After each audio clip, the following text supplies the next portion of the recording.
वैसे तो दोस्तों ऑटोमोबाइल मैन्युफैक्चरिंग प्लांट्स के अंदर रोबोट्स का यूज किया जाता है। उनकी पूरी एक सप्लाई चेन होती है या फिर कह लो कन्वेयर बेल्ट होती है जिसके अंदर रोबोट्स का यूज होता है। लेकिन BMW दुनिया की पहली ऐसी कार मैन्युफैक्चरिंग कंपनी बन चुकी है जिन्होंने ह्यूमनॉइड रोबोट को भी साइन कर लिया है अपनी कार मैन्युफैक्चरिंग के लिए। दरअसल इन्होंने एक फिगर नाम की रोबोटिक कंपनी के साथ में एक डील फाइनल करी है जो कि ह्यूमनॉइड रोबोट बनाती है। अब उनके ह्यूमनॉइड रोबोट को ये अपनी कार मैन्युफैक्चरिंग प्लांट के अंदर भी यूज करने वाले हैं जो कि इंसानों को रिप्लेस कर देंगे। अब कहां पे करेंगे रिप्लेस? दरअसल कुछ ऐसे टास्क होते हैं ह्यूमन के लिए वो अनसेफ रहते हैं, मतलब उसमें रिस्क ज्यादा रहता है, तो वहां पर ये ह्यूमनॉइड रोबोट को डालेंगे और वहां पर वो अपने काम करता रहेगा जो भी उसको सेट टास्क दिए जाएंगे करने के लिए। यहां पर इनका मानना है कि इससे हमारी प्रोडक्शन में इंप्रूवमेंट आ जाएगी और इसी के साथ साथ एफिशिएंसी भी बढ़ेगी और सेफ्टी मेजरमेंट भी हमारे बढ़ जाएंगे इंसानों को लेके, जिसकी वजह से हमें कुछ जगहों पर ह्यूमनॉइड रोबोट को डालना पड़ेगा ताकि थोड़ा सा रिस्क कम हो जाए हमारे दूसरे एम्प्लॉइज के लिए। दोस्तों आजकल आप कई सारी ऐसी वीडियोस भी देखते होंगे जिसके अंदर आपको आलीशान घर दिखाए जाते हैं, फ्लैट दिखाए जाते हैं और उनके रेट बताए जाते हैं कि ये है वो है, और उसके बाद में बुकिंग के लिए आप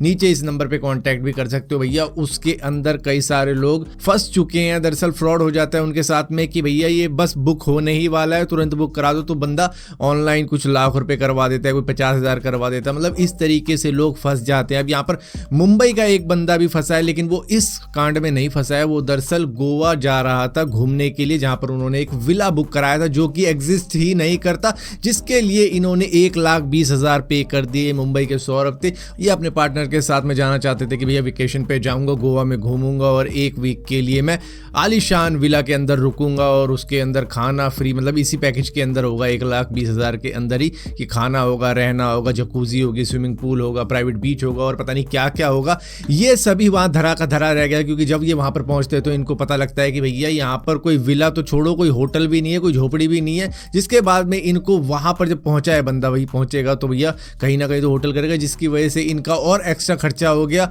और वो जो पैसे इनके 1,20,000 थे वो किसी home stay and villa company को इन्होंने पे किए थे, जिसके बाद में जब इन्होंने काफी ज्यादा कंप्लेंट करी तब जाके उन्होंने रिफंड किया कि भैया यहाँ पे विला है भी नहीं, फिर भी उसकी फोटो वोटो दिखा के इन्होंने इससे 1,20,000 ठग लिए थे। लेकिन जब पुलिस केस वगैरह हुआ तो कुछ तो पैसे रिफंड हो गए हैं, बाकी के कहे जा रहे हैं बाद में दे देंगे। मतलब कई बार होता है क्या है कि दिखाते कुछ है, होता कुछ है, आपको बताया कुछ जाता है कि आपको ये लोकेशन मिलेगी, वो लोकेशन, जब आप वहां पे पहुंचते हो तो कई बार ऐसा हो जाता है कि भैया यहाँ तो ये वाली है, अब इतनी दूर से आया बंदा कहीं तो रुकेगा, तो उसे वहां पे ठहरा देते हैं। तो इस तरीके की भी चीजें हो जाती हैं, तो ऐसे भी फ्रॉड हैं। चलो यहाँ पे एटलीस्ट इनको रिफंड मिल तो रहा है, वरना क्या होता है कि अगर वो कंपनी होती ही नहीं, वहां पे कोई भी नहीं होता, एटलीस्ट यहाँ पर एक कंपनी है तो ओनर का गला पकड़ लिया कि भैया हमारे साथ ऐसा ऐसा हुआ है तो हमें रिफंड दो, हमारा पैसा चाहिए हमें वापस, वो तो मिल रहा है। लेकिन मान लो कंपनी ही नहीं होती, सिर्फ ऑनलाइन फ्रॉड ही चल रहा होता कि भैया आओ ये आलीशान विला में हम आपको 20,000 रुपये में रुकवा रहे हैं। दोस्तों मार्स के ऊपर बहुत बड़ा भंडार मिल चुका है पानी का, जो कि यूरोपियन स्पेस एजेंसी ने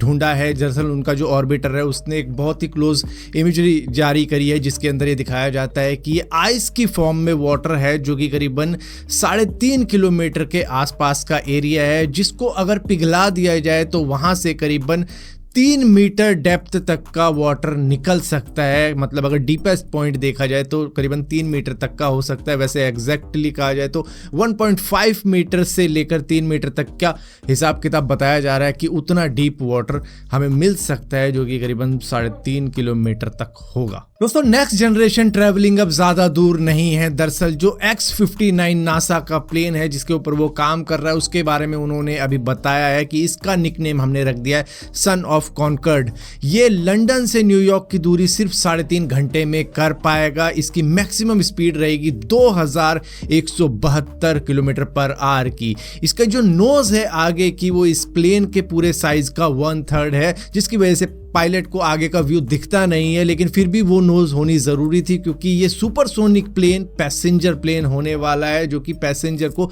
इधर से उधर इतनी तेजी के साथ में पहुंचा सकता है। लेकिन इसमें ज्यादा नॉइज ना आए, क्योंकि जो नीचे जमीन पे रहने वाले लोग बाग है भैया, उनको तो नॉर्मल प्लेन की भी आवाज कई बार बहुत ज्यादा आती है, और सुपरसोनिक प्लेन कितनी ज्यादा आवाज कर सकता है वो आपको अंदाजा होगा, जो कि आप 26 जनवरी पे देखोगे ही। अब उसी तरीके की दहाड़ अगर इसमें से निकलेगी, ये तो उससे भी तेज होगा, तो उस वजह से इसकी ये जो नोज है ये इतनी लंबी रखी गई है ताकि साउंड को ज्यादा से ज्यादा सप्रेस किया जा सके। और जो मेन बात मैं बतानी भूल गया कि इसकी टेस्टिंग इसी साल होने वाली है। दोस्तों अगर आप में से कोई एक्स को यूज करता है तो उसके ऊपर आप ऑडियो वीडियो कॉल की जा सकती है। हालांकि iOS यानी कि आईफोन के ऊपर ये फीचर ऑलरेडी मौजूद था, लेकिन सिर्फ प्रीमियम यूजर्स के लिए था। और एंड्रॉयड के ऊपर अब ये रोल आउट होना शुरू हो चुका है, बट ये भी प्रीमियम यूजर्स के लिए, यानी कि जिसने भी ब्लू वेरिफिकेशन बैज बाय कर रखा है या पेड सब्सक्रिप्शन ले रखा है एक्स का, वही ऑडियो वीडियो कॉल कर सकते हैं। तो भैया हम जैसे लोगों को ज़रूरत भी नहीं है इस फीचर की, क्योंकि भैया इंस्टाग्राम पे फ्री में हो जाता है, व्हाट्सअप पे फ्री में हो जाता है, फेसबुक पे फ्री में हो जाता है, तो हम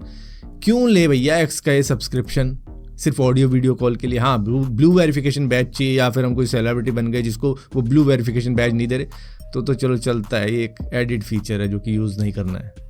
हमको। दोस्तों हरियाणा के शख्स जिनकी एज 80 साल थी और इनका नाम दर्शन सिंह बरार था, इनको NP रावल हॉस्पिटल करनाल के अंदर डेड डिक्लेयर कर दिया गया था, जिसके बाद में एम्बुलेंस इनको सीधा ही शमशान घाट में लेके जा रही थी, जहां पर सारी तैयारी हो चुकी थी जो भी होनी होती है। लेकिन वो एम्बुलेंस गड्ढों के रास्ते से जाती जाती कुछ इस तरीके से गई कि अचानक से इनको होश आ गया कि भैया गड्ढों ने एक तरीके से नेचुरल CPR मिल जाती है, मतलब इनकी बॉडी जंप कर रही होगी उस एम्बुलेंस के अंदर, जिसकी वजह से हार्ट पे मतलब धक्का पड़ रहा होगा और अचानक से ही इनकी हार्ट बीट चालू हो जाती है और ये बोलने लगते हैं भैया कहाँ लेके जा रहा है मुझे,